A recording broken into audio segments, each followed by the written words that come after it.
Fala pessoal, bem-vindos de volta ao canal. Dessa vez vou trazer primeiro uma recomendação de leitura para vocês,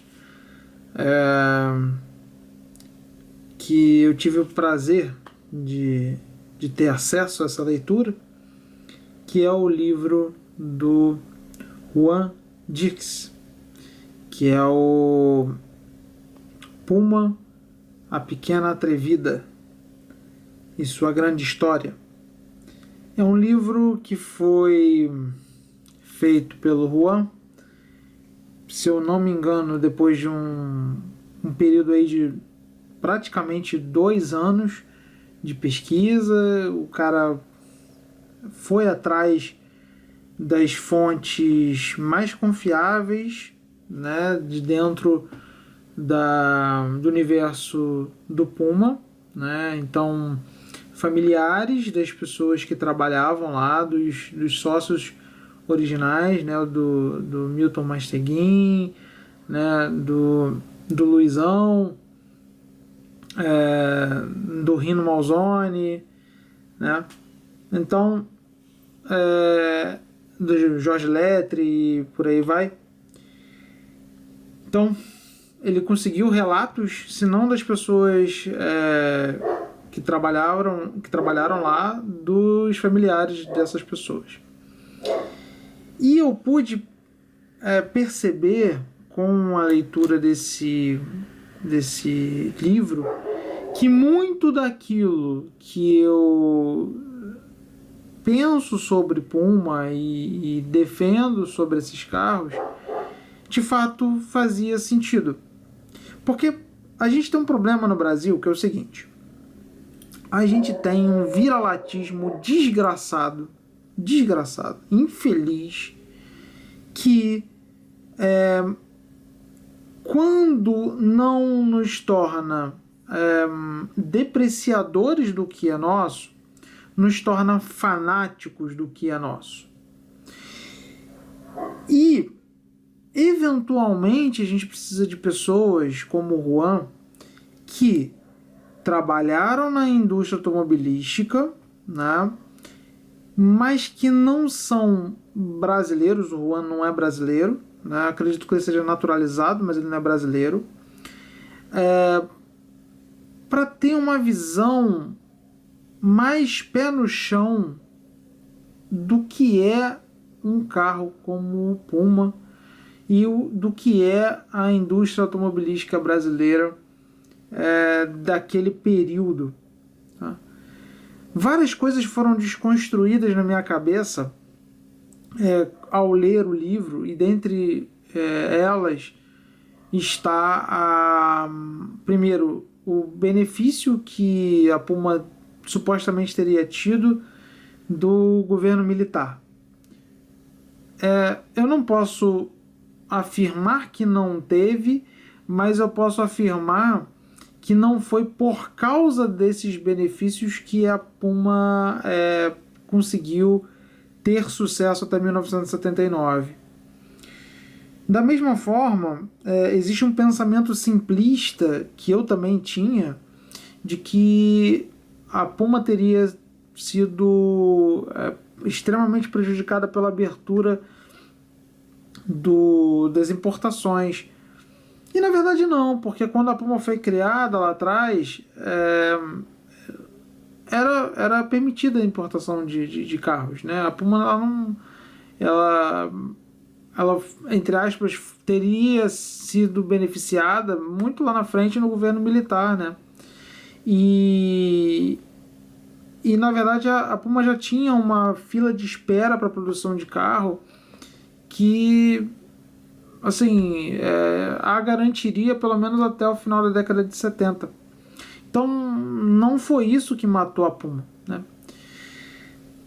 Então eu acho que as pessoas hoje olham para esses carros e para essas histórias e não têm a real dimensão do que foram, e não dão o devido valor que deveria ser dado na medida certa. Por exemplo, existe a ideia de que o Puma é um... Eu já ouvi essa expressão mais de uma vez, tá? De que o Puma seria uma Ferrari de pobre. Primeiro que o Puma GTB, por exemplo, era seguramente o carro mais caro do Brasil naquela época. O carro em produção mais caro daquela época era o Opala, né? O carro de linha. Mas o carro fora de série mais caro, tirando algumas coisas assim extremamente exóticas, como o Hofstetter, enfim, que eu acho que nem estava pronto naquela época, quase certo que não. O carro mais caro era o Puma GTB. Dava para você comprar uns 3 ou 4 Fusca com Puma GTB, só para vocês terem uma noção. Tá? Algo que hoje, se a gente fosse sei lá, usar um Kwid como exemplo de carro popular, né, que é um carro barato, um Puma GTB beiraria os seus 380, 400 mil reais. Tá? E o Puma Volkswagen, ele não estava muito atrás disso não. Ele custava, 2/3 desse valor, ele sairia, sei lá, por uns 270, 260 mil. Tá? Então, definitivamente não era um carro barato, nunca foi um carro para pessoas pobres. E eu acho que esse lance do é uma Ferrari de pobre é por dois motivos. Primeiro motivo é o fato dele usar um motor Volkswagen Boxer, que eu não vou mais chamar de motor de Fusca, tá? Até porque não era motor de Fusca, era motor de Brasília. Mas eu vou começar a me referir a esse motor como motor Porsche, porque esse motor foi desenvolvido pelo Ferdinand Porsche. Ele foi usado, não exatamente esse motor, mas o motor Boxer 4 cilindros arrefecido a ar foi usado no Porsche 356, foi utilizado no Porsche 912, se eu não me engano. Corrijam-me aí aqueles que são entendidos de Porsche. Mas era quase o mesmo motor. O que mudava, a gente tinha um trabalho mais refinado de cabeçote, a gente tinha bomba de óleo mais potente, a gente tinha, enfim, cárter seco, tinha algumas coisas que faziam o motor do Porsche, né, que saía de fábrica no Porsche, um motor mais, né, vigoroso, digamos assim, né, um motor que tinha maior potência para aquela litragem. Era um motor mais refinado. Eu não estou dizendo o contrário. Mas o motor Volkswagen é um motor Porsche, na minha concepção, tá bom? Muito bem. Então, existia naquela época, ali no final da década de 80, enfim, a ideia dos carros carroça. E associaram muito esse negócio do Volkswagen refrigerado a ar a um carro ineficiente, a um carro velho, a um carro, né? E por que isso? Porque, olha só, como é que você combate uma mecânica durável, confiável, com uma quantidade de peça de reposição no mercado absurda, econômico, quando bem regulado, econômico, né? Como é que você combate isso para você entrar com outros carros no mercado? Você começa a criar uma narrativa ali de que esses carros eram carroças, esses carros eram muito barulhentos, não sei o quê. De fato eram barulhentos, né? De fato é uma mecânica mais arcaica, digamos assim. Mas ainda é uma mecânica muito boa até os dias de hoje, tanto é que sobrevive até os dias de hoje, tem peças de reposição até os dias de hoje. E reúne fãs até os dias de hoje, não é mesmo? Se não fosse assim, não teríamos tantos Pumas, Fuscas, Brasílias e todos os derivados rodando por aí. a um preço que pessoas comuns podem pagar. E aí é que está o lance. É que no final da década de 80, início da década de 90, a gente teve um decréscimo do valor desses carros de uma forma absurda, por causa da crise do petróleo, por causa de uma outra concepção de carro, enfim. As pessoas buscavam carros que tinham um acabamento interno melhor, que não vazava água para dentro, enfim, N coisas que os carros da época entregavam e que os Pumas já não entregavam mais, e outros carros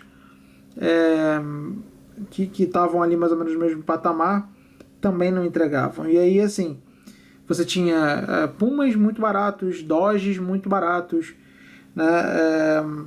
Sei lá, Carmanguia muito barato, ninguém queria esses carros. E aí, assim, muita gente que não tinha poder aquisitivo para ter esses carros até então, puderam ter esses carros. Miura, por exemplo, né?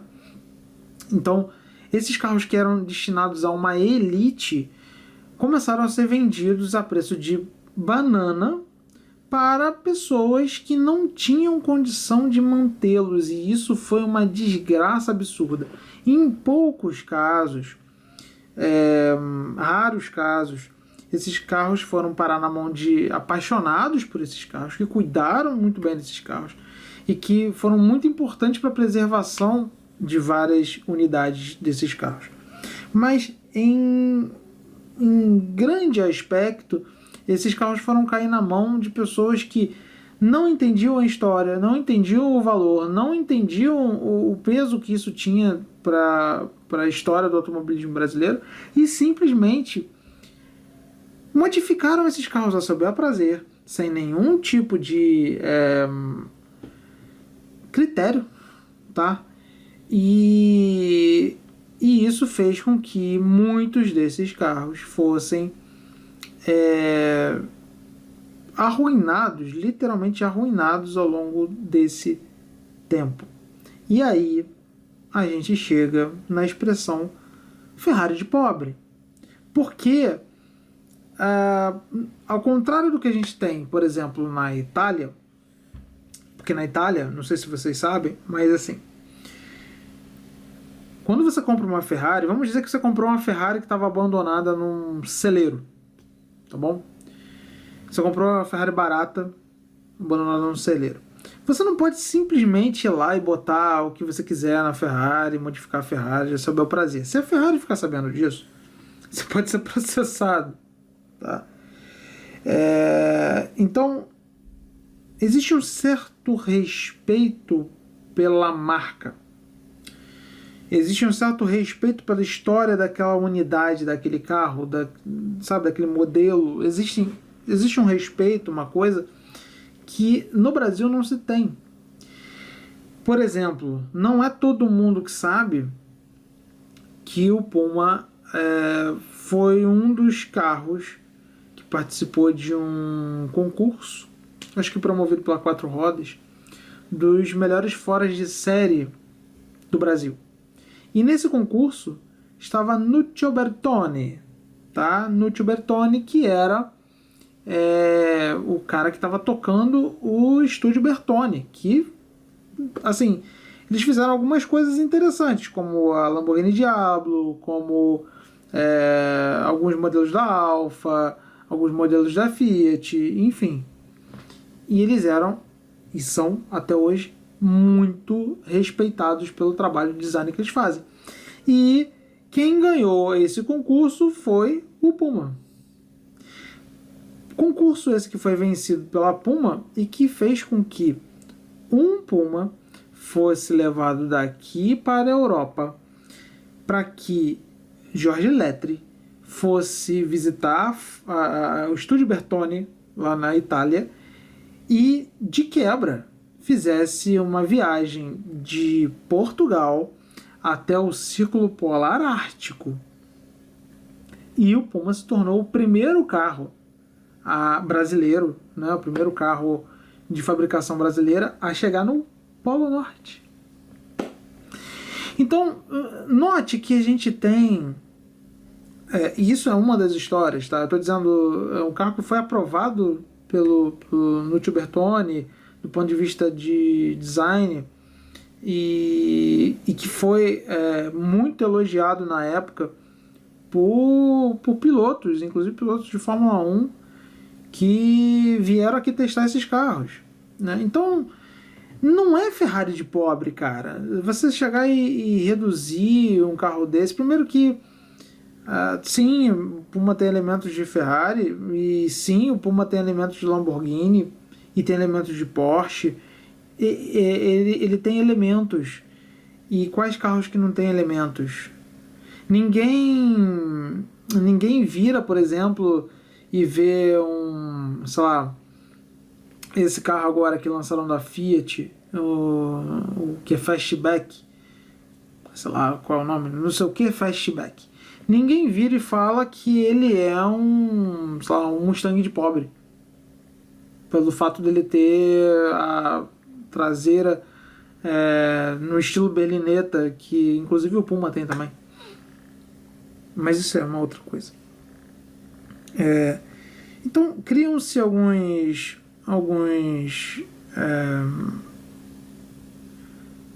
expressões, né? Algumas depreciações que mancham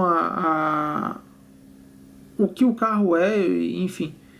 Né? Não se conta as histórias incríveis que tem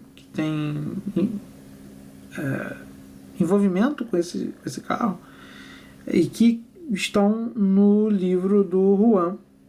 Né? Ele conta com muitos detalhes, por exemplo, que o nosso Puma Tubarão, né? o GTE, o Puma de primeira geração, ele foi idealizado e produzido em 9 meses. E ninguém fala também que a Puma ficou sem vender nenhum carro durante 9 meses. Na ocasião em que a DKW, também chamada de DKV, foi... DKV é essa que... Por que é DKV? Porque W se pronuncia V em alemão. Então, por isso que se falava DKV. Mas sempre foi DKW, tá bom? DKW essa que foi comprada pela Volkswagen, e por conta disso não se tinha mais a plataforma DKW para você montar o Puma, que era baseado no GT Malzone. E aí, por conta disso, a Puma teve que sair correndo para poder desenvolver um carro em cima da plataforma do Carmanguia, que é o Puma Tubarão de primeira série. Isso foi feito em 9 meses e saiu aquele carro maravilhoso que é o Puma Tubarão, que é a coisa mais linda que tem até hoje. Tá? E aí a gente teve depois o Puma de segunda série, né, que é o meu, que já vem com chassi de Brasília ali e tal, enfim, um carro mais largo, mais bem pensado do ponto de vista de conforto interno, de tampa de porta-malas, de tampa de motor, de acesso ao motor, de ar envidraçado, enfim. Tem N modificações aí que melhoraram o carro enquanto um carro prático, né? E igualmente belo, mas assim, notem que, cara, eu tô falando de um carro que foi feito em 9 meses e que tem um design icônico, que tem um design lindo, e que tem um design que foi aprovado pelo estúdio Bertone. Vocês estão entendendo? E que assim, foi desenhado em parte pelo Rino Malzone, mas em parte pelo Anísio Campos. Né? O Rino Malzone não é brasileiro, né? O Rino Malzone é italiano, mas Anísio Campos brasileiro. Né? Os mecânicos, todos que pensaram as adaptações, cara, brasileiros. Então a gente tem um carro de design claramente inspirado nos esportivos italianos, com um design e forma, e, enfim, tudo italiano, com um italiano pensando sobre, mas com influências de design brasileiro e de mecânica brasileira, e enfim. E aí vem um animal qualquer que seja falar que é uma Ferrari de pobre. Sabe? Ah, porque é um carro de fibra de vidro montado em cima de um chassi Volkswagen. Tá bom, alguém vira e fala que, sei lá, um Porsche Cayenne é um Touareg de rico, ou alguém fala que Touareg é um Cayenne de pobre. Sei lá, eu acho meio ignorante, né? Eu vou começar a falar que meu carro tem motor de Porsche. E eu tô nem aí por quê? Porque, infelizmente, as pessoas não conseguem dar valor. Quando você fala que é um motor de Fusca, não é para depreciar o motor de Fusca. O motor de Brasília, que é pior ainda, né? Porque as pessoas têm essa ideia de que o Fusca pelo menos tem algum valor hoje em dia, porque o Fusca hoje está virando cult, né? A Brasília nem isso. O motor de Brasília, daí é um lixo, né? Então as pessoas não têm noção do que é um motor desse, né? E o que é um carro como o Puma, que no caso do meu carro, 79, já era feito nos mesmos moldes de produção dos Corvettes, que eram carros de fibra de vidro, com a mesma fibra de vidro, com a mesma resina poliéster. A Puma comprou o sistema de produção da Chevrolet americana para fazer, né? E a Puma desenvolveu o Puma Kit, que fez com que esses motores tivessem preparação de um jeito que não era feito em nenhum outro lugar do mundo. Então hoje em dia fica se babando o ovo de EMP e de não sei o que lá.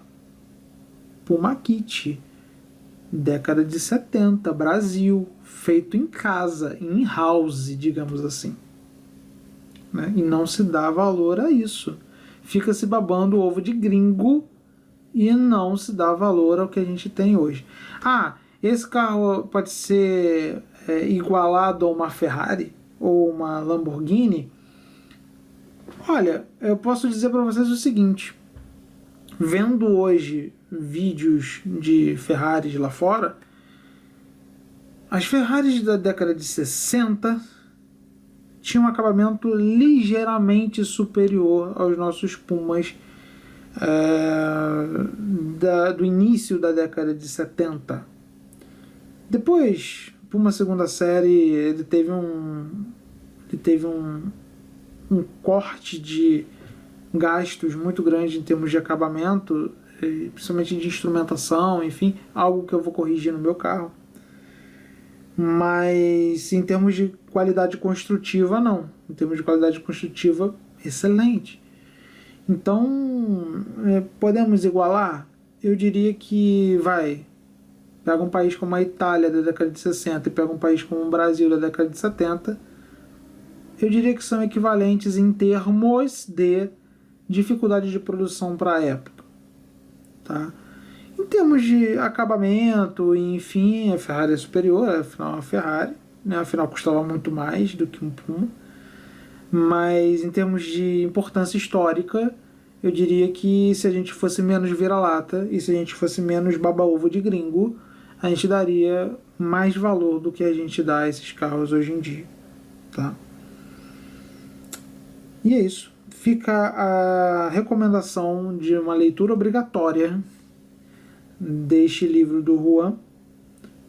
E se você tiver a oportunidade de ler esse livro, você vai concordar com o que eu falei aqui em gênero, número e grau. Você vai entender que a gente tem umas maravilhas rodando por aí que infelizmente não são tão valorizadas quanto deveriam ser. E é isso. Se gostou, dá aquele like. Se gostou mais ainda não está inscrito no canal, se inscreva e compartilhe. A gente se vê no próximo vídeo. Falou.